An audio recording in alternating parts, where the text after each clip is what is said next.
A lot of the listeners have never sold a business before. What's the worst things they've got to prepare for in the next 12 months? What's your business really worth? And more importantly, would anyone actually want to buy it? Dan Leaman is one of the UK's top deal makers, helping business owners understand the real value of what they've built. I've had people bid 4x and pay 7x by the end of the process. What is someone buying when they buy a business? They are buying the future cash flows of that business. As a partner at Moore Kingston Smith's corporate finance team, Dan's guided countless founders through the complex and often emotional journey of selling their business. Higher growth rates, more sales, better retention of customers. All that data will help you maximise the growth of your business, and because of that, the value of the business. This conversation is packed with practical insights and a few home truths about what it really takes to build a business that's both sellable and valuable. Let's do this. You've painted the truth about selling a business. It's not as glamorous as what you might think it is, and you better be prepared to go through a process that's going to test your emotions.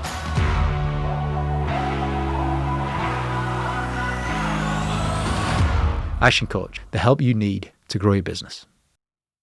Dan, do all businesses or business owners want to sell their business? No, not all. A lot do. It depends on their stage of life mainly, I think. You got a few different types of business owner. You've got the people who've started their business out of necessity, maybe, because they needed a job. The people who've done it for a lifestyle choice because they want to be their own boss. You've got certain people who've started businesses to build them to sell. And you've got others who've fallen into it. So I would say a lot of people who I meet who own businesses in their 60s, late 50s, they want to sell because they're thinking about retirement. People in their 40s, some want to sell because that's their plan. Others are having a lot of fun and want to build their businesses. So not every business owner wants to sell. Do you know, founder of our business, ActionCOACH, Brad Sugars, he said that on an interview that he did with Lord Sugar. Oh, yeah. And Lord Sugar said to him pretty much what you said, actually. No, they don't. Yeah. Not all business owners want to sell a business. Or certainly not yet, maybe. Not yet, maybe. But what you did say there's 4 categories. Yeah. There's a business owner that has the business out of necessity for a job to earn money, someone else who's got it for a lifestyle. Then there's the 3rd category, someone who wants to build it to sell. Yes. You know, and if you're going to build a business, build one that someone wants to buy. Very much so, very much so. And one of the hardest conversations I sometimes have with people is when we say your business is going to be very difficult to sell. Now, that may be down to I've got a sneaky suspicion, correct me if I'm wrong, that might be quite a common conversation. That's the hardest because... That, along with valuation, sometimes can be the hardest, yeah. Because? Some people overvalue their businesses. Delusion. Yes. You know, we can risk offending right now. We're not offending anyone, so we're just saying a matter-of-fact things. You know, how many of the people that come to you to sell the business, and you're in the top 10 in the UK for doing this, how many come to you with a delusional number? Oh, I've never quantified it. Yeah, I've got to be honest. Just give us a guesstimate. I would say half the people we speak to probably aren't serious about selling their businesses. They're inquisitive, they're gaining knowledge, and they often might have overinflated expectations. Some of them have underinflated expectations as well, get both ends. Whereas there are certain people who've done their research before they come and speak to us, and they probably have a lot more realistic expectations. I couldn't give you a percentage. What are the factors that determine a business selling for top value of what it's worth? What are the factors that's involved? Can we sort of roll back from that? Yeah. As in, what is someone buying when they buy a business? Okay, let's go there. So they are buying the future cash flows of that business. Yeah. That's essentially what they're buying, a future income stream. So the future profits of that business. So is that all they're buying? Most often. Sometimes there's a strategic reason for a purchase, and that can enhance the value. There may be a need within their business that this target... It's a bolt-on to the other business. Yeah, but it might finish something off, or it might, they might have a hole in their offer that they want to fill. Yeah. But very often, if you cut it right back, it's like anything else. When you're making an investment, you're buying a return. So what are the factors that affect that valuation, which kind of also affects sort of how easy a business is to sell, are numerous. There's the macroeconomic ones, like, I don't know, tariffs. They're in the news at the moment. If you're exporting stuff to the States, what Mr. Trump is saying at the moment might affect the value of your business. There's interest rates, because the more money costs, the less businesses are worth. There's sort of an inverse relationship between the two in a way. Then there's industry-specific factors. Different industries have different values. And then there's company-specific values. Now, the business owner, can't at all affect the macroeconomic stuff except for maybe timing of when they choose to sell. In that, if things aren't great, they could wait. Industry, well, they've chosen to be in an industry, and once the business is in it, it's very hard to move industry, so they can't do a great deal about that. The company-specific stuff, they can do stuff about. So, if you say someone's buying the future cash flows, the kind of things that make it sellable and make it valuable are the things that someone who's looking at those future cash flows and trying to get comfort about them would see as good things and not risks. So, the biggest ones might be revenue. So the quality of the revenue. What do you mean when you say quality? So, there's probably the certainty of the future revenue, which could be because you've got long-term contracts that go on for years and are guaranteed, or which is very rare. Not many people have them. But there might be a lot of reoccurring revenue where customers or clients, depending on the type of business you are, regularly spend money with you over and over again for whatever reason. Maybe it's maintenance. Maybe you've got a relationship that something needs doing every year. And then there's repeat business, just customers come back when they need to. That is recurring revenue, same thing. It's not quite as good as reoccurring revenue. Reoccurring is where you probably can forecast it pretty much more accurately. Repeat business might be, John bought something from me 2 years ago. Next year he'll buy something else from me. In 3 years' time, if he needs something, once a year, but always comes back to me. Yeah, because I have what he needs. And two types. There's two types of recurring or repeat, if you like. We get the difference. And then probably the last one is just completely ad hoc. So, for example, contracting businesses, building businesses, where they're tendering for every piece of work. It's price competitive. They fill in a tender.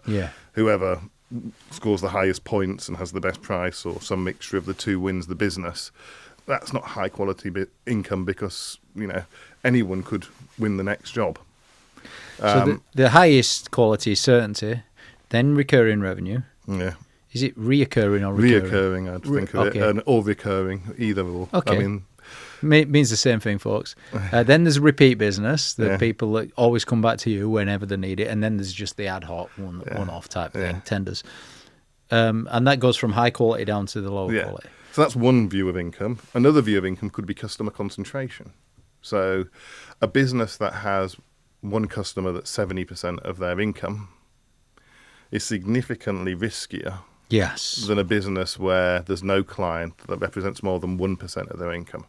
So, you've got 100 customers all spending £1,000, or one customer spending £70,000, and your business turns over £100,000 a year. When does it become risky? Is it 30%? Is it 40%? Different people, different buyers will have a different view, but anywhere between 20, 30%. Over 20% could then be categorised towards a risk. Yeah, I mean, if 20% on its own and all the rest is nicely spread, that might not be that risky. If you've got 20% customers, so 60% of your revenue is in 3 customers, and if the phone rings 3 times, your business has lost over half its income, that's risky, right? So it's not necessarily just one customer that you've got to think of. It's the concentration probably of the top 10. The company-specific stuff, we've got amazing stuff here. So number 1 is revenue. Number 2 is customer concentration. I call that customer risk. Same thing, What's the third aspect? Owner reliance. Owner reliance might be even worse than customer concentration, Yeah, well, there's no pecking order. Is there a pecking order on this list? No, not really.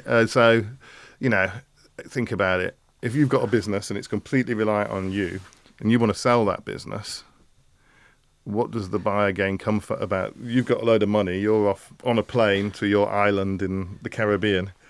what happens to the business? What's your you? estimated percentage of businesses that are dependent on the owner? A lot that we meet when we first meet them are often have a degree of owner reliance. Yeah. If someone isn't in a rush to sell, it's one of the things you'd seek to address with a proper second-tier management team, properly incentivized and properly empowered to run the business. I think it's empowered is important, right? Because just having people with labels and titles isn't really enough. They have to actually be doing it. I suppose that comes out in the due diligence, doesn't it? Yeah, very much so. Yeah, management team empowered.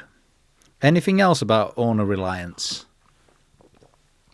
I mean, if all the customer relationships are with the owner, I mean, that's a big red flag, isn't it? Well, you want the customer relationships with the delivery team and the management team, yeah? And the sales team, yeah, exactly that. So, I mean, all of these things can, fix. Equally, if a business is a cult of the owner and all the people only want to work for the owner and they're convinced that that's the person who's going to lead them to the great land in the future, if that person leaves, the management team going to stay. So, again, that's another factor, right? So these are things that would that be succession planning and stuff it's succession like that? planning, and also, if you truly want to be able to sell a business with independent value, it's got to have independent value of you. It can't be reliant on you.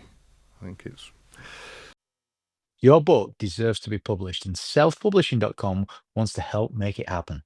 You'll work one-to-one with an author strategist to write, publish, and market your book the right way. With more than 8,000 authors and 100,000 books in print, they know what works. Ready to bring your story to life? Visit selfpublishing.com/ActionCOACH right now. Okay, look, we're going to get maximum bang for buck here. So we've got revenue, we've got customer concentration risk, we've got owner reliance, which is about management team and empowering the management team, succession planning. What else? So what else? I mean, there's a number of factors, right? So let's start with some of the basic size. Someone who's buying a business that makes 50 million, it's not a very risky business from the point of view that small changes aren't going to change the profitability that much. It's got a big platform. So we're saying 50 million in profit? Yeah, 50 million in profit. Yeah. Quite a big business. Probably got lots of systems, lots of procedures, lots of management team. It's corporate. It's pretty safe. Yeah. Something with 5 million, probably, in the lower mid-market where I operate, that's still a very good business. Right? 5 million EBIT. Yeah. Making good money, solid, it can withstand bumps in the road, assuming it's not all 70% one customer, but, it's got systems, it's got processes, 1 million, that's a proper business. 1 million EBITDA. Yeah, but again, wouldn't take a lot to reduce that, would it? If it lost a contract that was making 300 grand profit, all of a sudden it's only 700. It's lost 30% of it. It's more risky, right? Yeah. Once you're below 500,000 EBITDA, it's very hard to sell a business because the risk profile is quite high. There are buyers who will buy smaller businesses, but none of the financial buyers will. There might be some bolt-ons. There are private equity companies who will invest in a platform investment and then buy up lots of smaller businesses. To bolt on to another one to increase. Yeah, and they'll cut the overheads out of them and keep the revenue and the gross profit and maybe. When does it become desirable for private equity to want to get? Is it a million mark? Is it a 5 million mark? There are a couple of lower mid-market funds who will look at 1 million plus EBITDA businesses.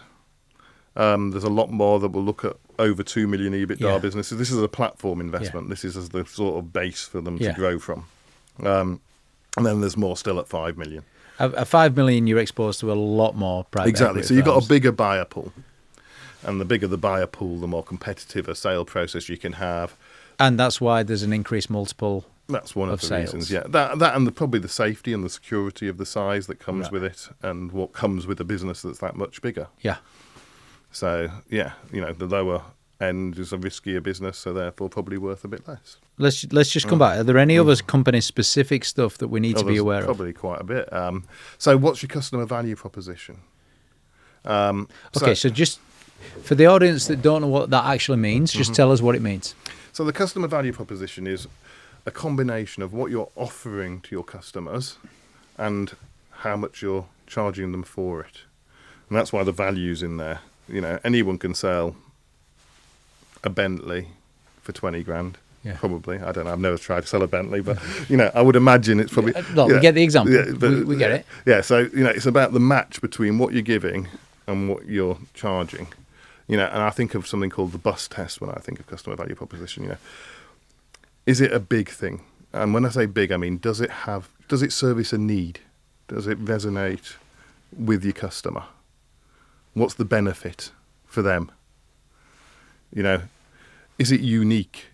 Is it differentiated, or are there 50 also rans who also do the same thing? Because that's harder, right, to sell. Is it simple? Can they understand what you say? I've met some really clever people with clever businesses who can't explain what they do. That makes it quite hard to sell. Right. And is it true? Can you trust it? Are there customer testimonials? Is there evidence to suggest what you're selling? Now, that on its own, having a lovely customer value proposition written out, doesn't make your business worth more. But what it probably will feed through to is higher growth rates. Yeah, more sales. More sales, better conversion of opportunities, better retention of customers, less churn, conversely. You know, and those are the factors that a buyer's looking for, right? A better margin. You know, if you've got a margin that's a single-digit EBITDA margin, you know, you're selling £10 million worth of stuff to make £500,000 profit. It's a very low-margin business. You're not making a great deal off the money you're making, and that's probably because you're probably squeezed on price, and it's a competitive environment. You know, similarly, I see businesses that have 10 million turnover that make £4 million, £5 million profit. It's at the extreme. Is that right? It's at the extreme, but I've seen them. What kind of businesses or industries? 10 million? Very niche. Market-dominating niche businesses can make 40% net margins if they're... Yeah. But... You know, market-dominating niche businesses. Can you give us an example of one?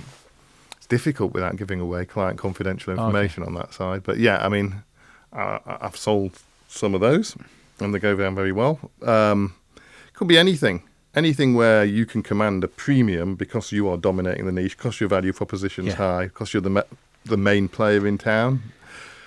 Look, everything improves with customer value proposition, doesn't it, basically? Revenue goes up, churn goes down, retention of customers goes up again. Share of wallet might go up, all these things might go up. So, you link that with, say, Net Promoter Score, and which I view as like it's almost like a measure that indicates the quality of your service, doesn't it? If you think about it. If people are happy and would recommend you, it means they're happy with what you're doing, which actually means your service levels are good. Right, so if your service levels are good, again, all feeds into the same thing. You know, if at the same time you're on really tight margins, you've got churn, your conversion rate's not great, then your business is obviously not highly differentiated, maybe has a tight margin, is competing on price. The danger for a buyer for a business like that is one of your competitors could undercut you and steal your customers. There might not be a lot of loyalty there.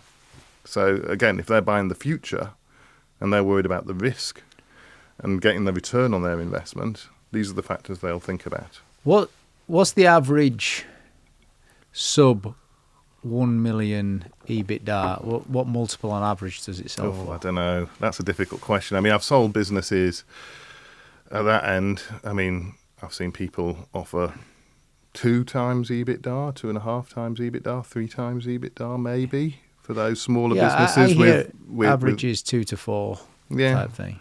Yeah, it kind of depends. You know, maybe if you've got a 10-year contract in there that a buyer can use and strip out a load of cost at the back office, you might get towards the 4.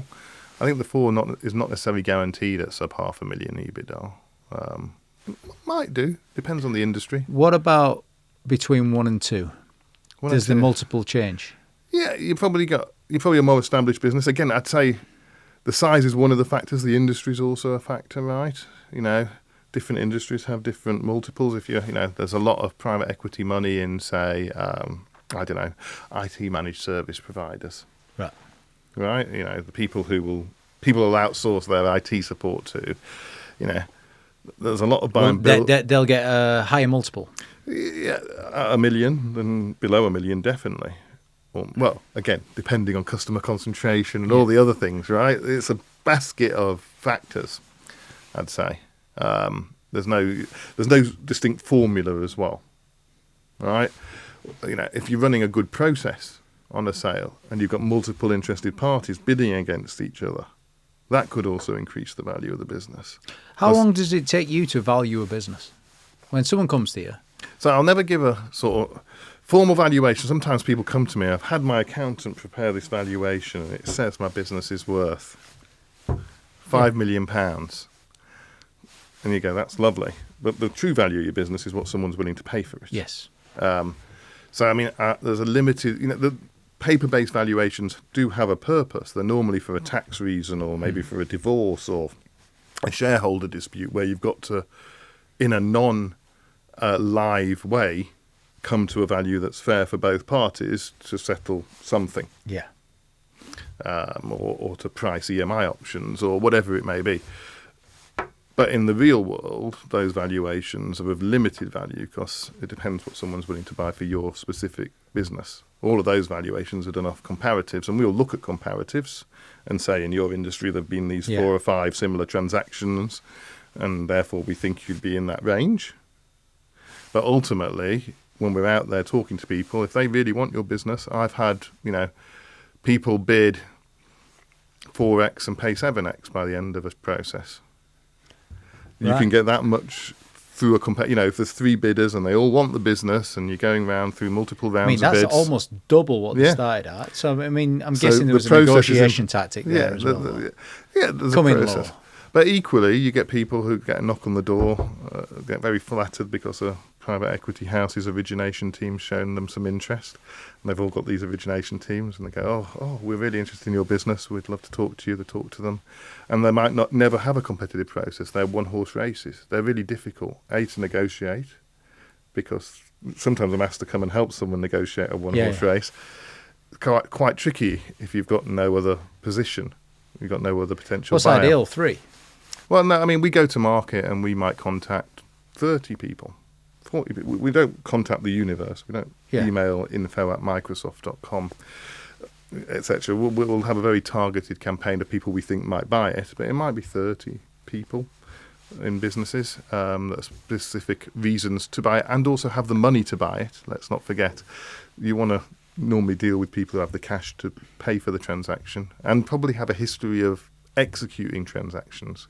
Because one of the other risks is that you spend a lot of money on a sale process, someone's first attempt at buying a business, and they might not have the skills at execution. So you try and maybe focus on people who can execute and have a track record of executing.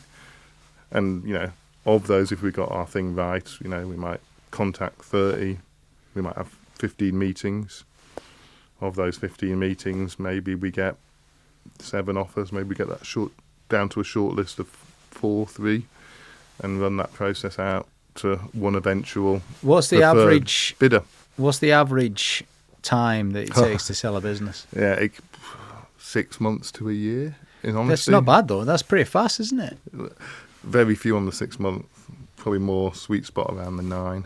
But yeah, I've done one in 2 months before, but they're outliers. Even at 9 months. So I had Andy Alderson, he's a guy who owned a business called Vanarama on this. He was sat in your seat. He sold his business for 200 million. Okay, that's a big business. Yeah, Vanarama, he sold it to Auto Trader. Yeah. And it all completed within 3.5 months. That's very good. From start to finish.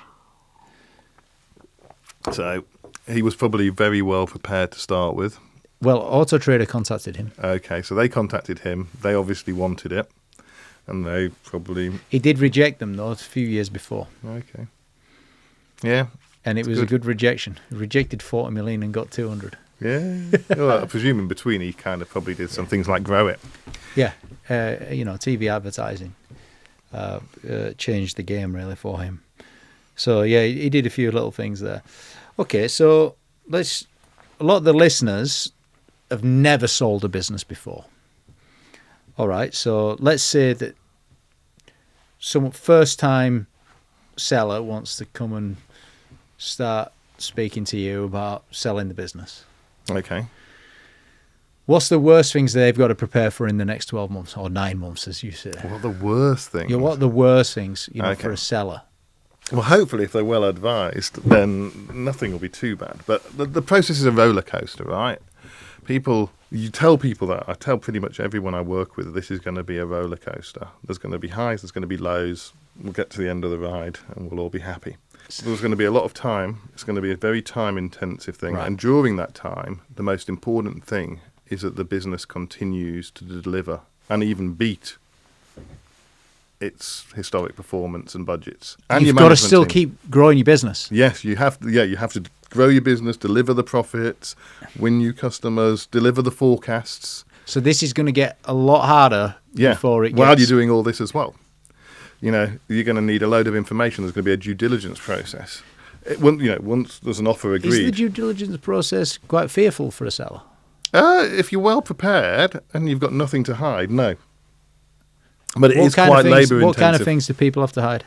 Nothing if they're well prepared and they've done the work. But there are people, who may have told a slightly taller tale about the business's future prospects. You sometimes might see what we call information memoranda, which are the books that go out with the details, almost like the brochure on the business.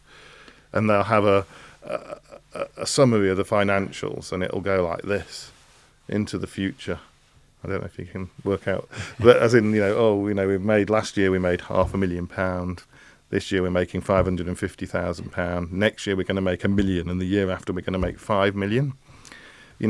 If you're trying to convince someone of that, they're going to have to spend a lot of time trying to get very comfortable with why you think it's going to do that if you're going to get paid for that.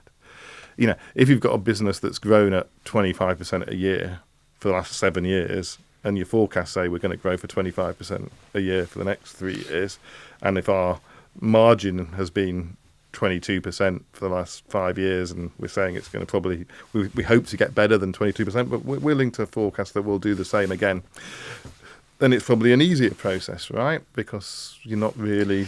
I suppose anything trying that you to convince someone of something that's... exaggerate or cover up or try to make it sound a bit better than it is, I'm guessing it's a waste of It's a waste of time and money. Because it will be found. Yeah, no one's going to write a cheque for lots of millions of pounds without employing lawyers, accountants. I mean, there's all kinds of different due diligence that I've seen over the years. Digital due diligence, where they'll come and look at your website and your AdWords and your Google Analytics. There's political due diligence, where they'll, if they think there's a political risk to you, a government might come in and change the rules of something that you're doing that's maybe quite rule reliant, they'll engage political consultants to do research on what people have said about it. I suppose that is quite scary though, isn't it, for people? It's like, oh my God, I'm going to be under the microscope here. Management due diligence. They might come and want to talk to your management team and actually get consultants to look at the customer. That's one thing that freaks people out, and it's normally one thing that we'll leave right to the end for obvious reasons. But they might want to reference your customers. Now, they'll probably do it under the guise of maybe a customer feedback survey. Right. And you'll have control over agreeing the script. They'll ask the seller to set up the calls with the customers because they want it to be open and transparent. And they'll ask them questions like, is your budget for next year for this business, is it going to be higher or lower? Why do you use this business instead of its competitors? Yeah. It's good customer feedback stuff that'll be valuable to help shape the future of the business. Yeah. But equally, if all the customers say, our budgets are going down 30% next year, that might impact the value of the business, right? And they might worry the buyer. If they're all saying... Number one, you've got to be really level-headed and honest going into this process. Number two, there's a lot of self-management going on if this is your first time. To control your thinking, to control your emotions as you go through this process, to keep your foot still on the gas in terms of growing the business. Not take the eye off the ball. That's fatal. If the trading starts to do this, just as you're going, because they're going to ask for updates, right? Even if you agree a deal today, don't know what the day is, March the 11th, we agree a deal. It's going to probably take 2 months, maybe 3 months to complete the due diligence process and the legal process. In that time, they'll ask for trading updates. If the business starts to dive because you're busy doing the due diligence, it's going to worry them. And they can put a different offer in. They may well chip the price. That has been done before. People might try. Whether we agree to it or not is a different matter. So are you the expert negotiator? I don't know that. I'm an expert negotiator. I've done a lot of negotiation for people and hopefully get good results. Starting your own business was an exciting time, wasn't it? The good days you had and the bad. You knew you'd have to work hard, but you did it for your future. Lately, though, you're missing out on the important things in life. Time seems to be slipping by. So make the change. Claim back your work-life balance and grow your business today. Visit actioncoach.co.uk. And what are some of the best negotiation techniques that you've picked up over the years? People think it's all Harvey on suits, storming out of rooms, slamming doors. In my view, it's all about trying to find the common area and bridge gaps and work together to meet an objective and be quite open and transparent with people about what you're trying to achieve. And I ask them to help you achieve that for the seller, because it's in their interest that the seller wants to do the deal. Yeah. You've painted the truth about selling a business. It's not as glamorous as what you might think it is, and you've better be prepared to go through a process that's going to test your emotions, your thinking, as well as having the pressure of still delivering what you're delivering over there. Very much so. I mean, that is job number one. Because equally, a process doesn't always succeed. You don't want to risk the house on a process. If there's people listening right now that, let's say, they've made a few financial mistakes or they've done something, and that's putting them off from selling the business or reaching out or doing anything like that, should it put them off, or should they just look? Because mistakes do happen in business. Yeah. So, I mean, it depends what you mean by mistakes. So, I mean, one of the things could be mismanagement. Yeah. Before we start a process, we'll do a deep dive into the financials of the business. That's scary for a lot of the listeners. I just want to acknowledge this. Someone else from the outside is looking in, and for a lot of business owners, they feel like, oh, you're looking inside the business. You're seeing what the truth is. Yeah, and we need to know the truth. It's really important, but it can work really well to their benefit. So if, for example, they hired a new salesman. Yeah. They spent 50 grand hiring him. Yeah. They paid him 100 grand a year, 150 grand a year, I don't know, whatever it was. And after a year, he hadn't made a single sale. And then they spend another 50 grand telling him to go away and parting. Sounds like you talk about Man United. Yeah, they might have spent £250,000 on this person. He might not have actually generated a single penny of additional revenue for the business. They might be embarrassed about that. But the truth is, everyone tries things. Not everything works. I think in Silicon Valley, they've got a concept of fast failure, where they expect things not to work and they want it to fail fast or to succeed. What we can do, though, is we can take that £250,000 and we can explain that to a potential buyer. And we can say, when you're looking at last year's profit of £800,000, you need to take this into account. This is a one-off cost of £250,000 that isn't normal. Didn't add any value. Tried and tested. And we'd call it an add back and normalise the profitability for last year back up to £1 million.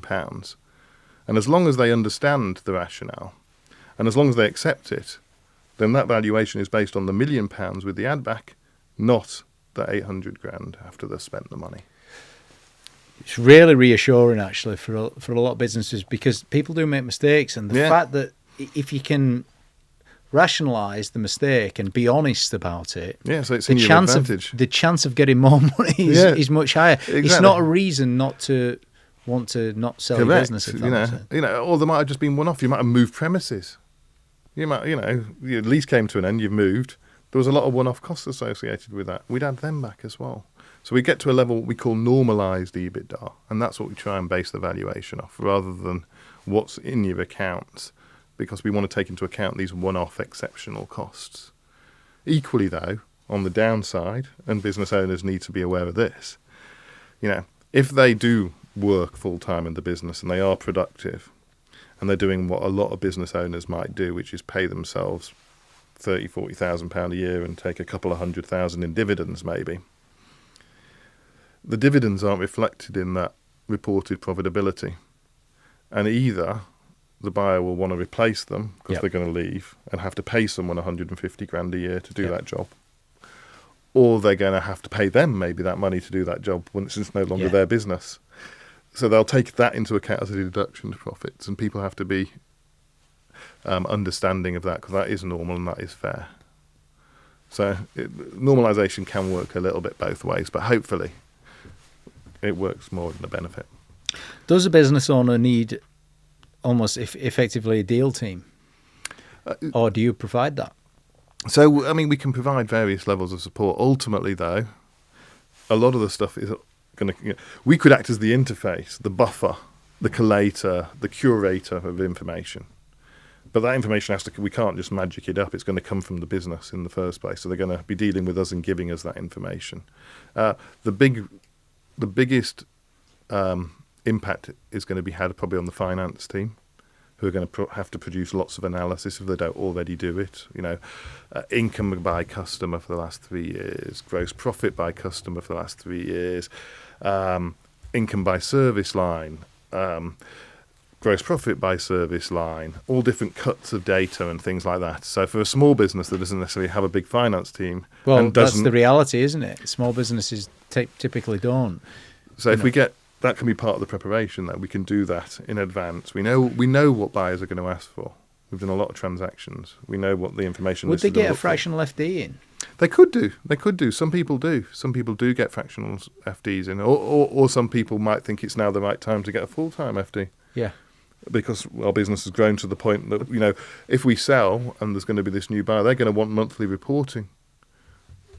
What size of business would you say, in turnover or profit, is a good benchmark to think about getting a full-time FD? And do the same for a fractional?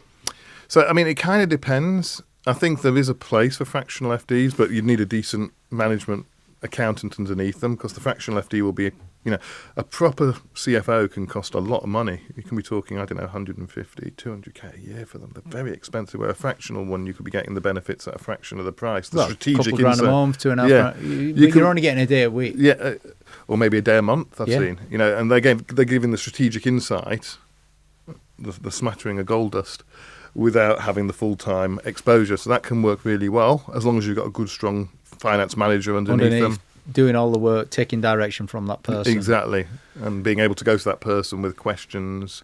Do you think some businesses come to the party a bit late in terms of getting the FD in, getting that, someone sprinkling the gold dust? If only they'd have done that 2 years before they come and met you. I meet businesses sometimes and they go, what's your most profitable product or service?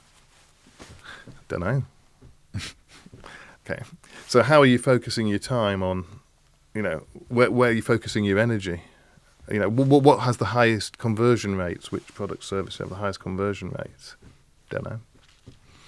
So, you can just imagine if they had that data, they could focus their sales team on the most profitable products and the most with the highest conversion rates, and boost their sales, and boost their margin, and therefore their business would make more money. And they'd have a track record of delivering that more money. So I think the fundamentals of understanding how you make your money, where you make your money, what's your target market, which customers or which types of service do we have the best chance of winning new stuff in to grow our business, all that data will help you maximize the growth of your business, and inherently, because of that, your profits, and because of that, the value of the business.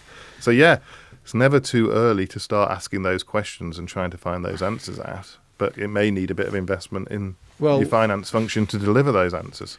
It's a bit of a blinding flash of the obvious, actually, for the listeners, that the power of getting the fractional FD in probably earlier than you think. To sprinkle the gold dust, as you put it, but really it's to focus on the things that's going to bring you the greatest return, the things that's going to move the needle the most. Exactly that, because you can't boil the ocean, right? You could have a perfect storm of a wish list. How many business owners have you met where they've got a to-do list? Oh yeah, I've got a plan, and here it is. It's like 40 items on it, all down there. And if you say to them, I don't know, what was your plan like last year?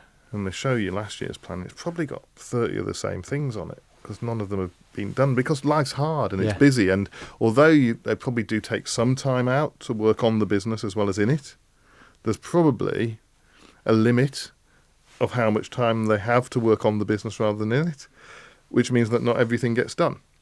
I think it's about identifying off that list what are the 5 most important things to do, and let's focus on doing them in the next 12 months. Yeah.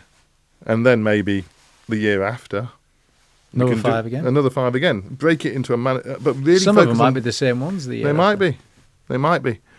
Some of them will never end. Making sure your management team's engaged, incentivized, fired up, and delivering. That's really important. But is it ever done, or does it need constant care and attention? Got a few different questions to ask you now. Go on, mate. What's been the hardest lesson that you've had to learn through selling businesses? Sometimes factors outside your control can upset a process. Financial shock. Think back to the financial crash. I actually managed to get away a transaction 2 days after Lehman Brothers went bust, and you saw those pictures. But it might not have. I might not have been that lucky. That could have scared the horses, couldn't it? And that could have killed it. How do you deal with factors that you can't control these days then? It's hard, right? You could have a great business you're taking to sale, and all of a sudden their customer phones up and they lose a big contract. Sometimes the right thing to do at that point is to say, okay, we've lost that 20% of our revenue. If we believe we can replace that over the next 12 months, maybe we should press pause. Maybe you should go and sort the business out, and we'll come back to the process when you're ready. Sometimes that's the right call. Other times it might be that they say, well, do you know what, I've had enough. I want to sell, and I'm willing to take the less value because I want out, because stuff is tough. It really depends on the person. I've had people who say, I want to be retired by my 60th birthday. I think age promotes the urgency factor, doesn't it? It can do for some people. It kind of depends what they want to do. So I've got a client that I've been talking to for years. He's 72 now.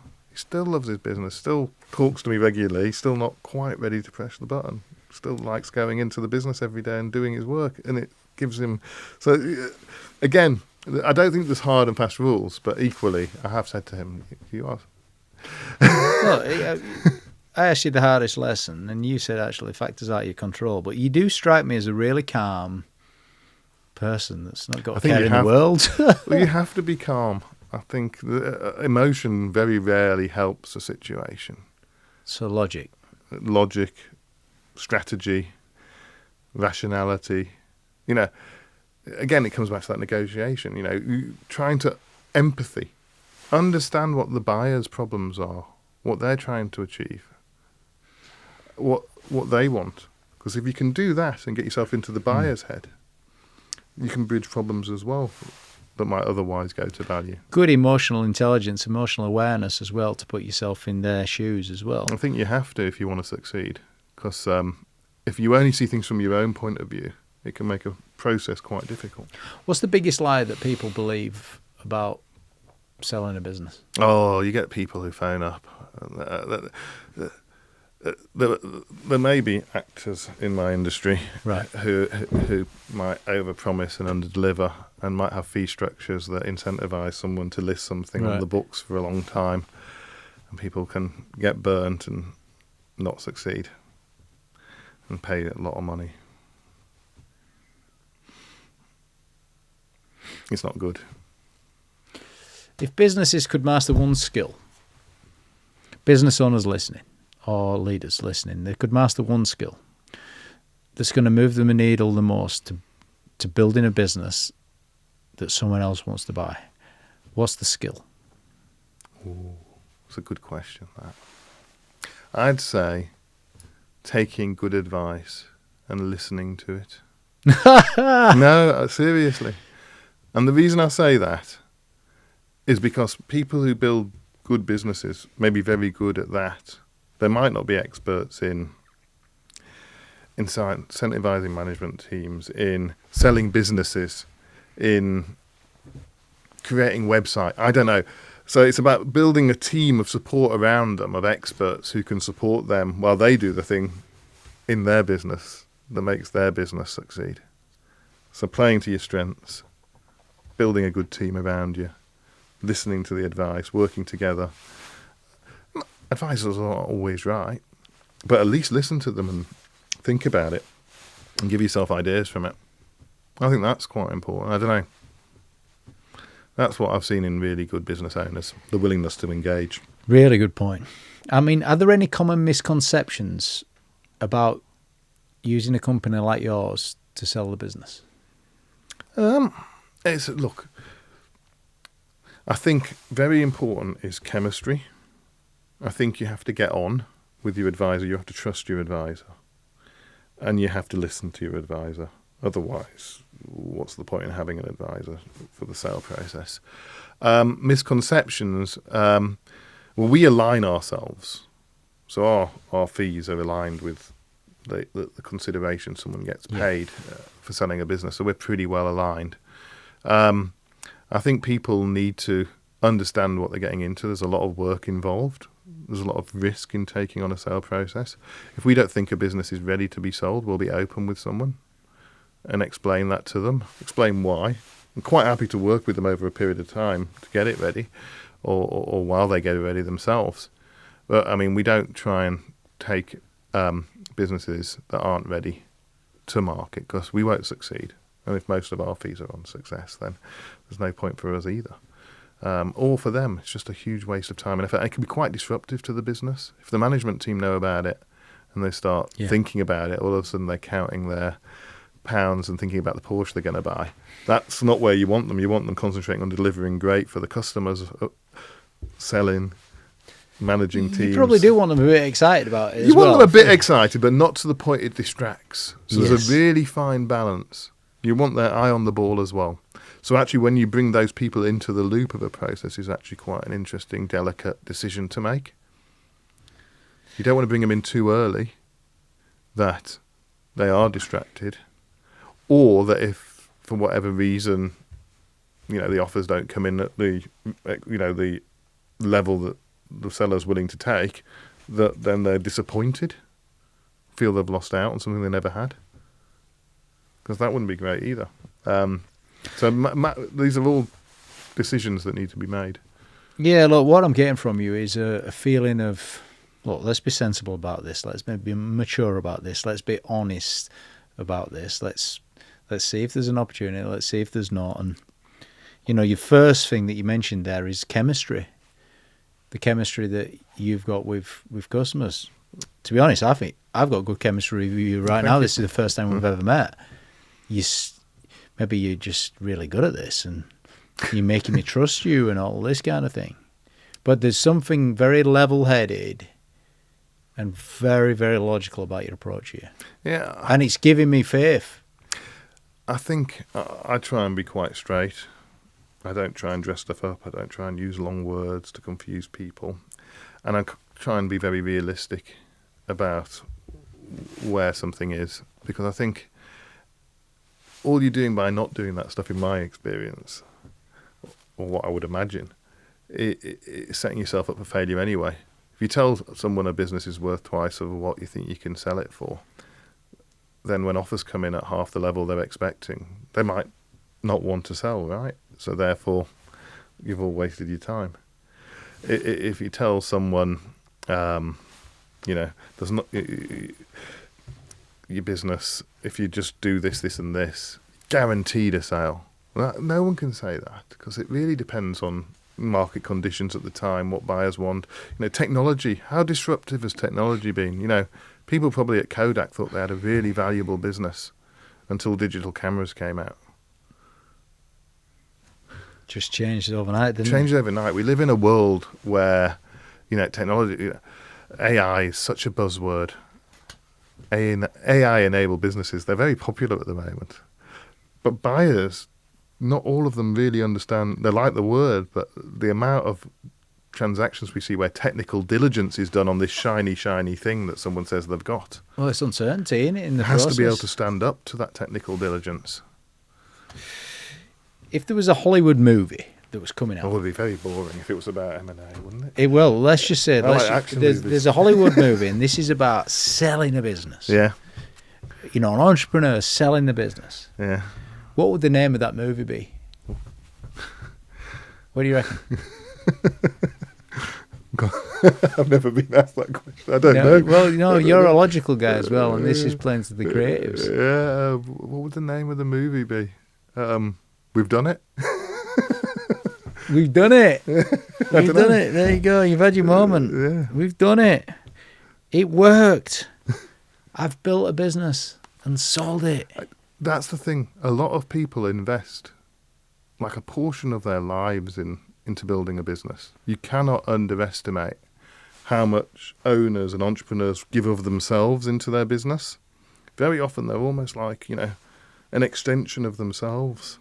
So it's quite an emotional thing selling a business, because firstly they have to be ready to. The thing that sustained them, that they've invested so much in, that they've had so much joy out of. The team members are probably extensions in their mind of their families in some ways. So it's a big step. So they've got to be ready. But when they are ready, then getting someone else to perceive the same value of the business and pay them for it, that's really nice. And get them the reward. A lot of business owners don't invest in their own pensions, make sacrifices financially, probably have more, the overdraft guaranteed by their home and things. They've taken big risks, and getting them the payday and the reward for it, that's quite satisfying. That's what I enjoy. I really do enjoy that. If the audience should remember one thing from this conversation, what should it be? It's never too early to start preparing. I think that's the key. There's lots of things that can make a sale hard or impossible, but with time and with effort and with focus, they can be addressed. So yeah, start preparing early.